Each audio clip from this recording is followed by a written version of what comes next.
And one of the hats that I wear here is I am the Community Outreach Chairman. So it always is great when we have people that are in the church. I noticed a couple of you looking around and looking, at the inside and seeing things, and that always warms my heart to get new people in here. So welcome on behalf of our church, our priest in charge. I am not the priest. Our priest is Father Tom Reese.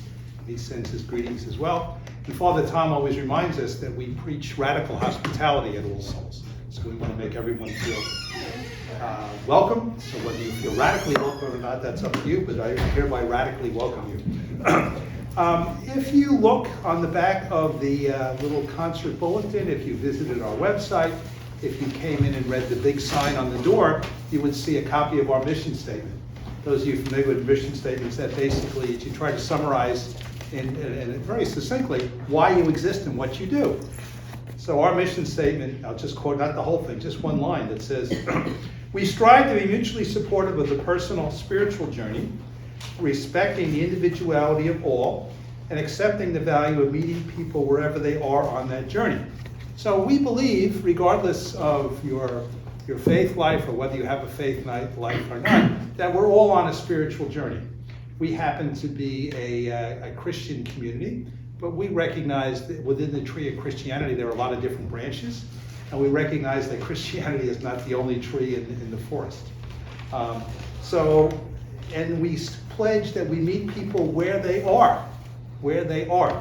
And we meet people in some very interesting places. So those of you who brought food tonight, we thank you for that. That food goes to, we don't have a food pantry, but there's a Catholic church in Terryville called St. Gerard Mejia that feeds about 200 families. So the food that you collect goes to, that you brought tonight, and if you brought food tonight, thank you. If you didn't bring food tonight, next time you stop by the church, there's always a little bin there. So we meet people through our food outreach. We also meet people because the doors of this church are open every day. And I can say that with authority because one of the hats I wear is I'm the one who opens the doors. So it's not unusual when I open those doors that there's someone waiting to come in. And I'm a cultural consultant as well. That's what I do for a living. And they always say you don't want to stereotype people. You say people are the way they are before you get to know them. And I have to admit, I came in here one day and there was someone sleeping on the bench outside in the reflector.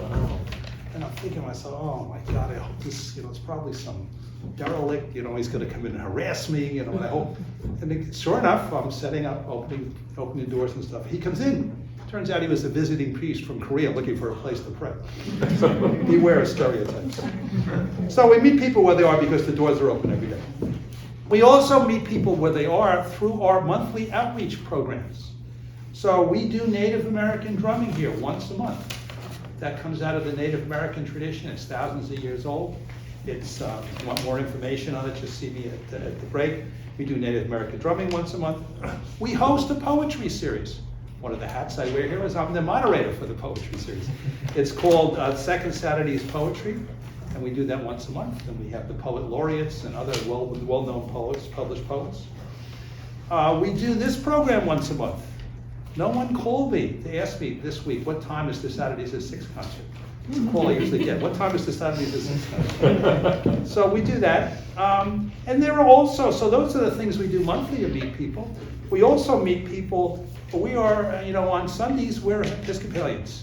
So we do 2 services. We've got a virtual service we do through our website, a virtual interactive service, which is a bit different, and it's only 30 minutes long. So you want to check that out, you go to our website. And then we do a traditional Episcopal Mass here on Sunday at 9:30. The organist plays this 200-year-old organ. This congregation doesn't necessarily sing well, but they sing with enthusiasm. So we do that. So on Sunday, where we stick to our Episcopal roots. But during the week, we do interfaith things. So every Tuesday morning, we do an interfaith morning prayer service, and I do mean interfaith. So we've brought in clergy from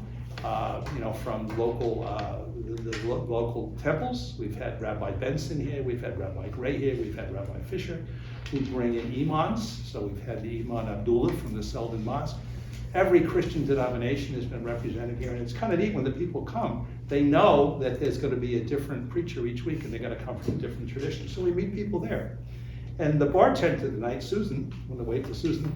Bartender, also my wife, we're coming up on 30 blissful years, a little later this week. I married her when she was 6. So she leads the rosary here. We do an interdenominational rosary. Some people think that only Roman Catholics do the rosary. That's not true. We do an interdenominational rosary. So we meet people through that as well. And you knew I was going to put this hat on eventually. The other hat that I wear here is once a year we do the Souls for All Souls 5K race and 2K walk. And that race and walk celebrates the role of the church in the community, also raises funds to make this church accessible. When Stanford White designed this church, and it was built in 1896, the life expectancy in the US was less than 50 years. So they didn't really think about handicapped accessibility. I know some of you struggled. God bless you for making your way up this steps. So we're working on that. And unfortunately, if you tell me where is the bathroom, I'm not going to send you in the woods.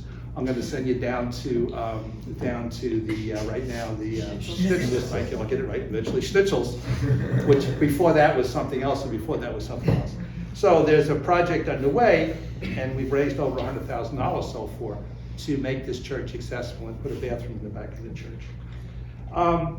Couple of things just before I introduce tonight's program. You're going to see in the little bulletin there's a green insert, and what that does is that green insert describes all the different programs that we offer here.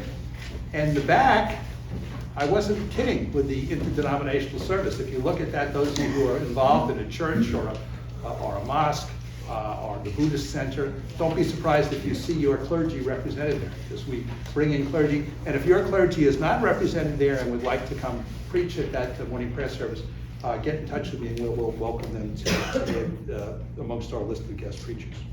Okay, so that's by way of introduction. Welcome to All Souls. We're glad that you're here, and welcome to tonight's program. As far as tonight's program, there will be 2 sets of music, and there will be a 15-minute intermission in between. We have designed the program. Miguel and I collaborated on the program and the design, and we will have time. Not only will we have a 15-minute intermission, we'll have an opportunity for you to interact with them with questions and answers. It was a real challenge to summarize the bios of these very accomplished musicians in 1 sentence. So you'll learn more about them in when we get to the question and answer. Also, Sue, could you point to the thank you jar? So that doesn't go to me, that goes to the musicians. So whatever thank you you'd like to leave to the musicians, just put it in there on the way out. I will have to count it. I'm a CPA, I got to count it, but it will just go to them. We don't take our cut, okay? And we will conclude the program before 8 o'clock. Okay, so let's start with a big round of applause for the Voyager Reed Quintet.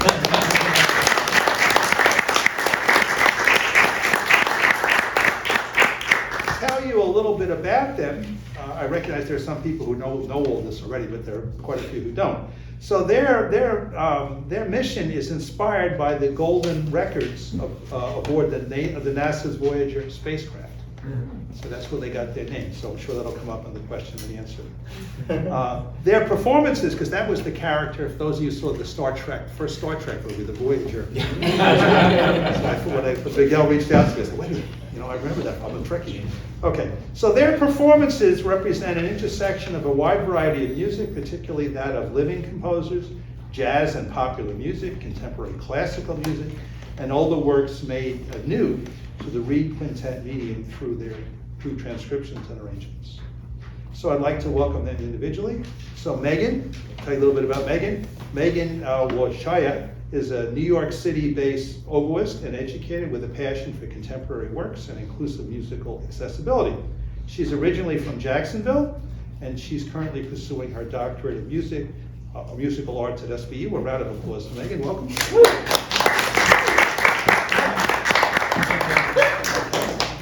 And we have Nahil. Nahil enjoys exploring the intersection between jazz and classical music and new music. Nahil is currently a doctoral candidate in the clarinet performance at Stony Brook University. Welcome. And then we have Jared Apple, who's a New York City-based saxophonist and educator with a passion for contemporary playing and expanding the saxophone's role in classical music. As a performer, Jared has been featured with various orchestras, wind ensembles, jazz orchestras, chamber ensembles, as well as a solo performer across the country. Welcome, Jeffrey. Mi amigo Miguel is a native. Tengo 3 años de español. Escuela secundaria. Miguel Posadas is a native of Texas, Austin, Texas. He's an active freelance bassoonist and educator based out of Long Island.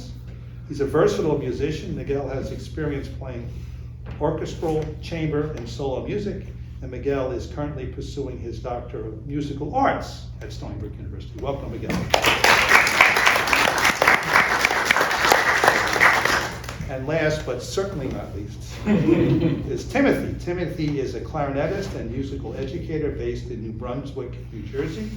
Some highlights of his performing career include performing as an assistant principal clarinet for opera at the Ozarks in the summer of the Ozarks Festival in the summer of 2019, touring with a wind quintet across Sardinia, and performing with the Prisma Festival Orchestra in the summers of 2018 and 2022. Welcome, Timothy.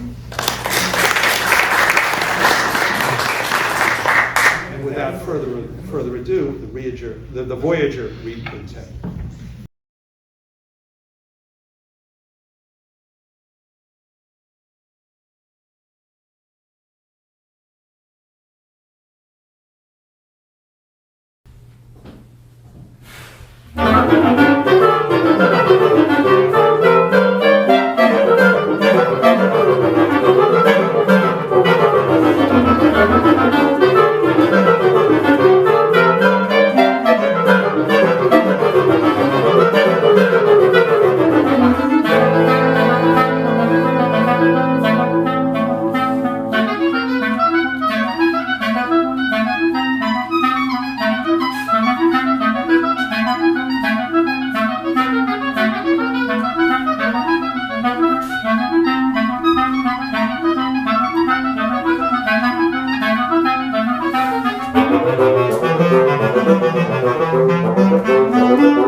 Just heard was called Five Flying Dutchmen, and it was written by Keenan Asma in 2012.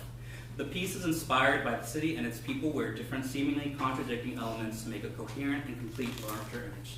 So you can kind of tell by the use of rhythm and how it kind of fits like a puzzle, and try to put that all together. So this piece was originally written for the Califax Reed Quintet, which is the first Reed Quintet based in the Netherlands. This piece kind of flew off their radar, and we kind of picked it up, and we'll be recording it for our forthcoming album coming soon. Next on the program, we have Homage to Paradise Valley by Jeff Scott. So the next piece gives a little bit of background. There's an accompanying set of poetry that we're not going to read tonight just because of time, but I want to give you a little bit of background about this piece.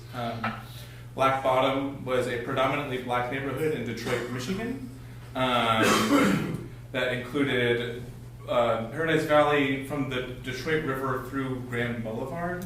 In the early 20th century, African American residents concentrated there and really built this like massive network of businesses and theaters and culture and money and all this stuff. It was really, really amazing, including the famous Paradise Theater.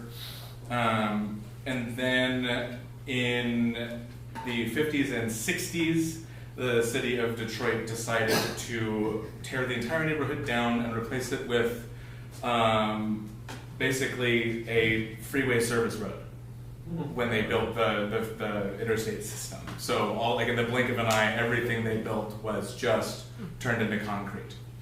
Yeah, it's really, really terrible. And so this piece is based on its memory, both of all of the amazing stuff that was there and also how sad it was that it was torn down. It's in 4 movements. The first movement, Ghosts of Black Bottom. The second movement, Hastings Street Blues, is reminiscent of the like jazz clubs and music scene there. The third movement is a lullaby based on the Swahili that I cannot pronounce, but it's in your program, basically an offering to the people that were there. And then the final one, Paradise Theater Jump, is a really exciting and fun, like danceable movement in a more to like leave a more positive memory of it in your brain. So this is Jeff Scott's Homage to Paradise Valley.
had jump in the title. So we have a tradition here, and that is we share, just before intermission, one brief story about the church. And it's been here since 1896. Think about how much Stony Brook Village has changed since 1896. One thing that hasn't changed is this little chapel on the hill here. And we are on the National Registry. And there are times where the church's history intersects with national history as well. So we're coming up beginning of May now, but we all know at the end of May is Memorial Day. And Memorial Day is, many people think of that as, well, that's great, that's the beginning of the summer. But Memorial Day originally goes back, when they started that day, was to celebrate the award to the people who lost their lives fighting the war. And so it's a day to remember those who have died in battle serving their country.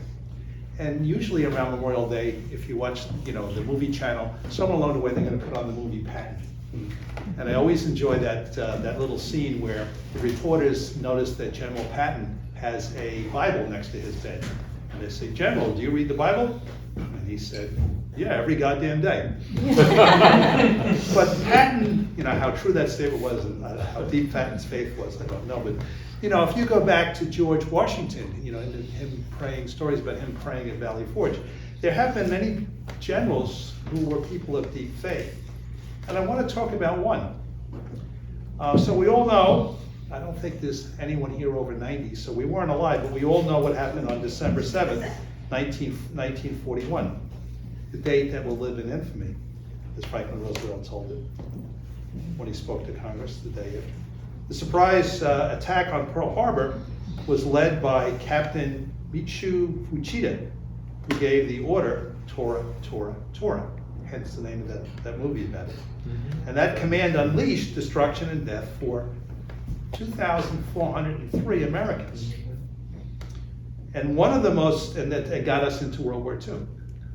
And one of the most significant military leaders in that war was Lieutenant General William K. Harrison, Jr., who had a very deep connection with this church. Harrison graduated from West Point in 1917. One of his classmates was General Mark Clark, who was the one who relieved what's his name? He was very funny, I forgot his name.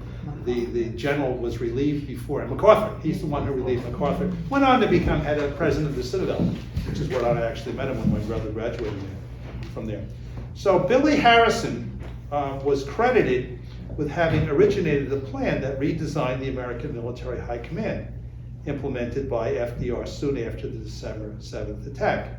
He also engineered the strategy following D-Day that opened the Normandy Peninsula, giving the Allies a corridor to free Western Europe and ultimately arrive in Berlin. After Japan surrendered, Harrison was assigned to the staff of General MacArthur as Chief of Reparations. But Harrison was not a proponent of any get-even settlement with the Japanese. Instead, he persuaded MacArthur to adopt a program of compassion and invite Christian missionaries to evangelize the humiliated Japanese people.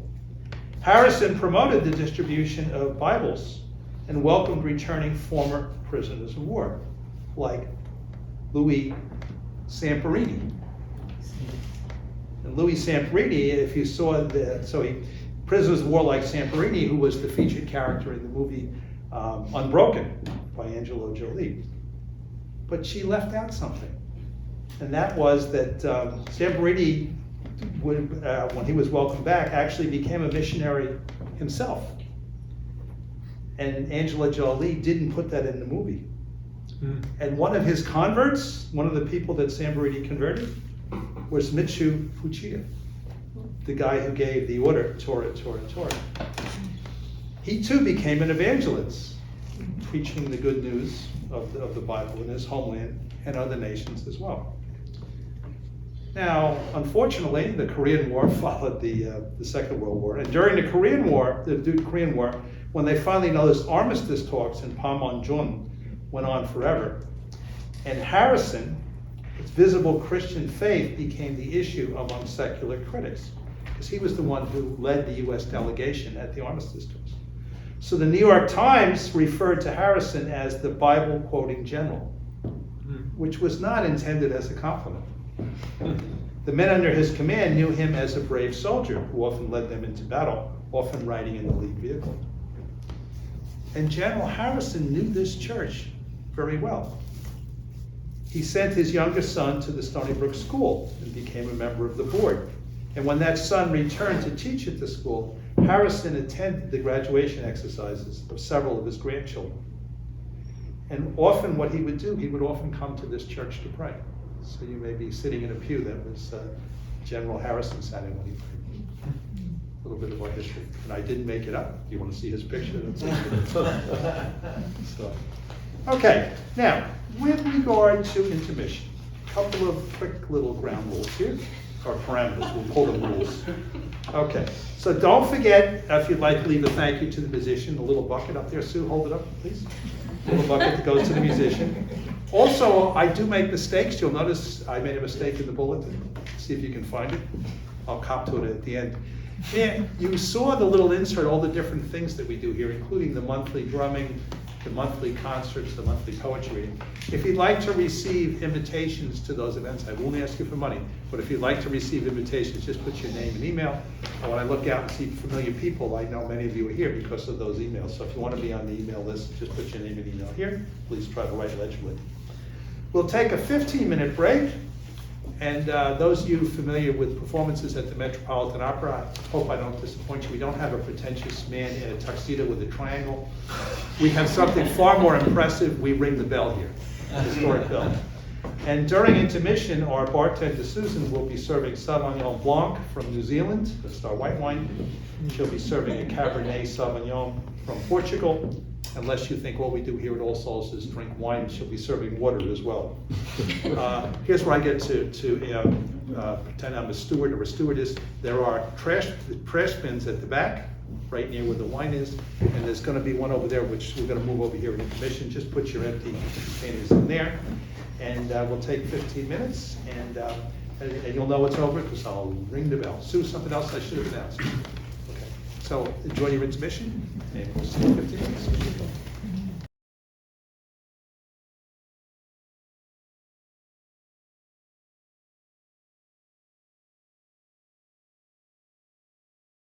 Ready? Yes. Okay, let's welcome back the Voyager Quintet. Hey, before we get started with the last piece of the program, it's a little bit of a long one, so it's the only one on the half. We wanted to first say thank you all for coming out, and thank you to those who were generous enough to throw a couple of bucks our way and donate. If you are one of those people, we don't want you to leave empty-handed. Have stickers.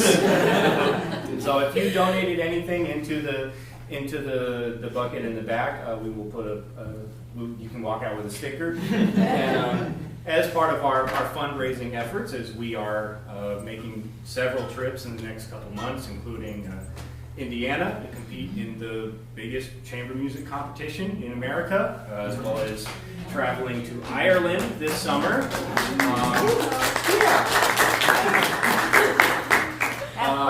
And as well as recording our debut album coming out this fall as an effort for our fundraising. If you feel like being extra generous, you can walk out with a t-shirt. Hey, Andy, everyone, look at Andy in the back for our beautiful model. So if you're interested in learning about this and helping support that venture, please let us know afterwards. And we also put some business cards in the back so you can find our websites, social medias, Instagram, Facebook, YouTube, all the good stuff. And keep track with what we're doing. We're doing a lot of playing in the near future, so we hope to see you out here again. And once again, thank you to All Souls for having us. This is our second year doing this concert series, and it's a genuine pleasure every time. Enough of me. Who's next?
Fabulous. Yes. And now, this is one of my favorite parts of the program. And let's just open it up for questions from the audience.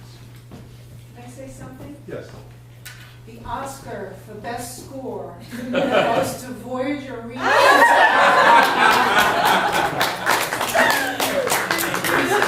was picturing a wonderful movie without music.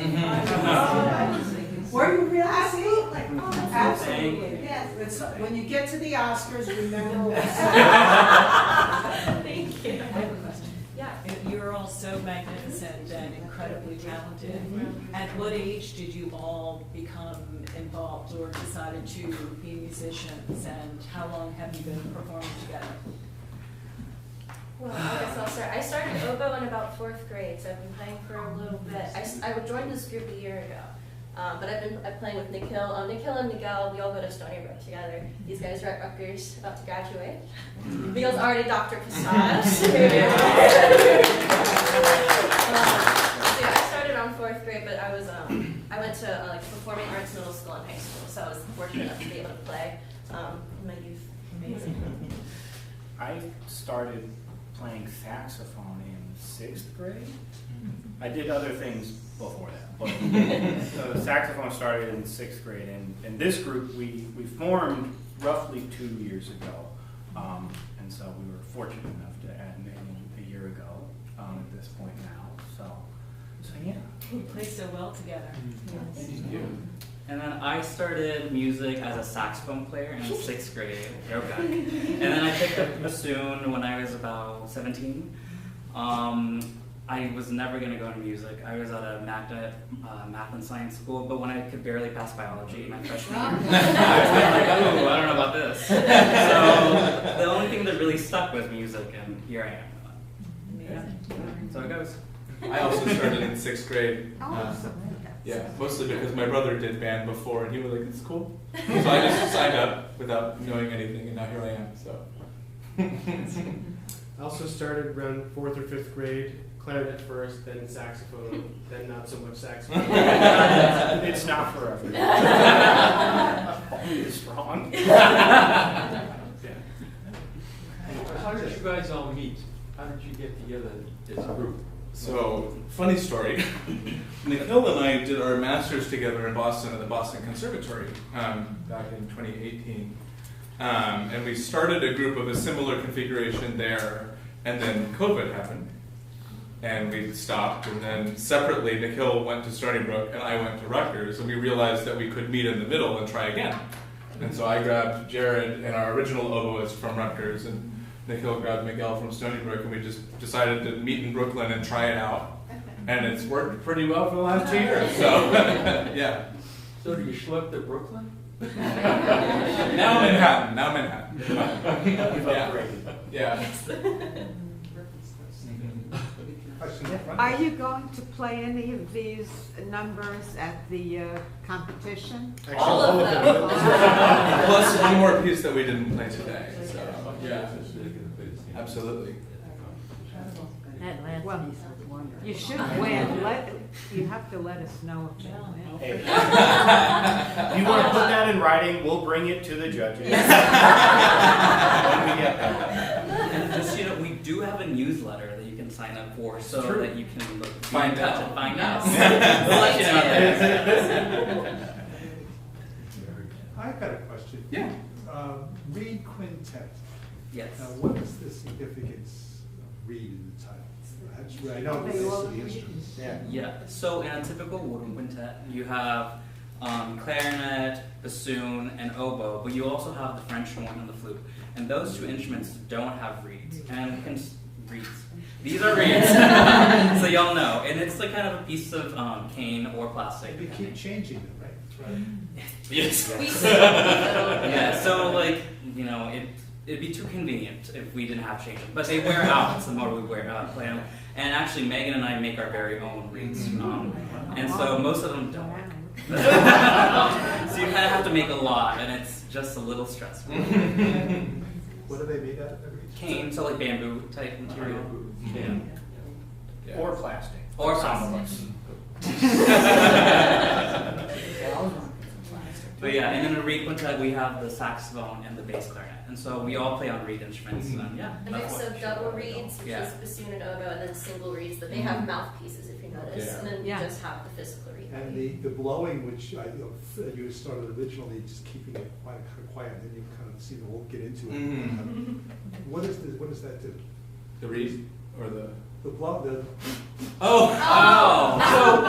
So, Basically, when you play a woodwind instrument, you basically are blowing warm, moist air from inside your body into a cold, dry tube. And so, over an hour plus of playing, sometimes some water will get stuck in the key that you're trying to open as a little bubble, and so you just do a little. And then we were actually trying to blow water out. They were making water out. I have water in my key. Thank you very much. Yeah, a little emergency maintenance there. yeah. and the last question I had, the Voyager, Mhm. you mentioned the gold record on Voyager. Could you talk a little bit about that, somebody? Yeah, so as Tim mentioned, our first Reed Quintet, our endeavor in Boston was kind of stymied by the pandemic. And during the pandemic, I got really into watching documentaries. I don't know if we have any other documentary people, but one of them, which I highly recommend, you can actually find it for free online, is called The Farthest. And it won Sundance Film Festival Best Independent Documentary, I think it was either 2019 or 20. And it told the story of the Voyager spacecraft, which towards Jupiter, Saturn, Uranus, and Neptune, the whole outer solar system. And the great astronomer and humanist Carl Sagan sort of lobbied right before they were launched to have these literal golden records, like vinyl records that were then plated, electroplated in gold, so that they would be resistant to the harshness of outer space, placed on the back of each of the spaceships, and that would contain a mixture of sounds of Earth, bird sounds and sounds of nature, and also music from different cultures and different ways that humanity has expressed itself, sort of cross-culturally. And I thought that would be such a wonderful sort of message and organizing mission statement for our quintet, because we love to do so many different genres and so many different styles of music. Thank you. Any other questions? Okay, just before we break up then, we'll hold the floor just for a second for them. 3 upcoming concerts. So the next one we got on June 1st. We also have two PhDs from Stony Brook University. You may know them. Stephen Gorgon. It's the Stephen Gorgon String Duo.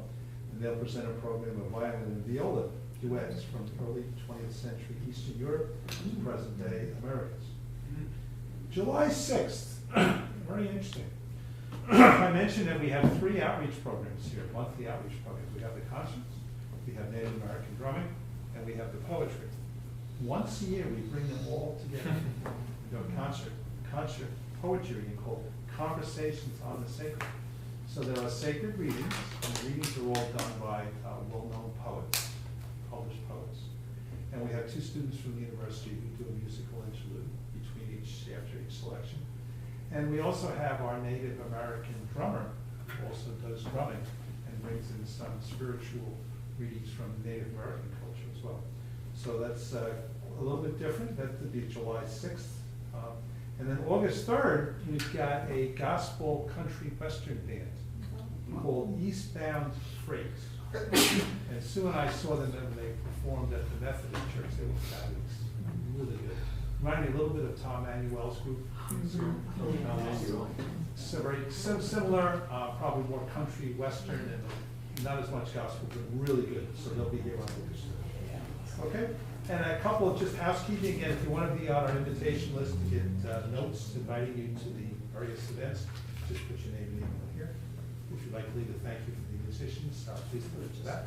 And let's give them a big round of applause.